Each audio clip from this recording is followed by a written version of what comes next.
Hey guys, I recently purchased this 2020 Ram 2500 with Cummins diesel engine, and I've really enjoyed it so far. I've got only about 1,500 miles on it, but it's starting to get colder, and I wanted to check out about the block heater cable, and I couldn't find it on this. I guess Ram's trying to save a little bit of money by not including a block heater cable. Now, I did notice that there is a block heater already installed. So I asked Ram how much it would be to install the cable, and they told me it would be about $100. And so I bought this one on eBay instead for about 20 bucks. I'm going to try to put it in myself and see if I can save a little bit of money. Now, the block heater is found on the passenger side of the engine, down by the oil heater. On older models, you had to remove this intake to the turbo, but right here you can kind of see it next to the oil filter. There's a cap right here that you have to pull off. That's one way to get to it. The other way to get to it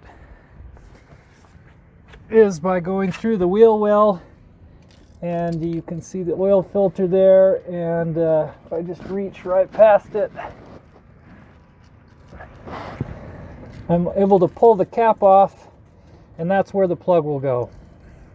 Make sure if you buy an aftermarket plug that it comes with this little cap. I saw a lot of them online that didn't include that and sold it separately, but make sure you get that. And then I also am going to use some 1/2-inch split loom to protect the cable from any chafing.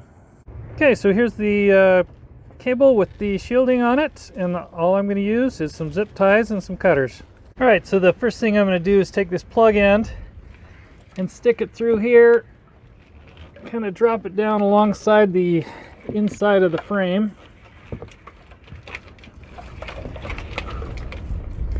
Until it drops out down here. I'm going to take the other end and put it in here, and then try to plug it in from the top side.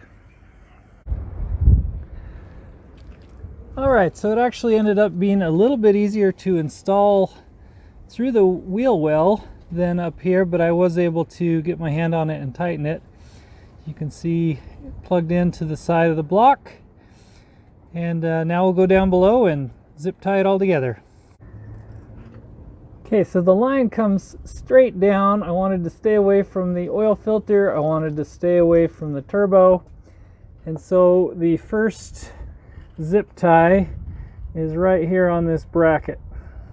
Okay, so from there, I came down the inside of the frame. It's a little tricky to see. There's the belt. I wanted to stay away from that. You see this hole in the frame. There's two little holes right next to it where I put a zip tie, and then I came down the inside here, did another zip tie there, and then went down below, another zip tie here, and then ends up in there. And that does it. If we come down here by the front license plate, we have our plug. So if you bought a Ram with the Cummins engine and it did not come with a block heater cable installed, this is definitely something you can do on your own for about $25 and about 1 hour of your Saturday morning.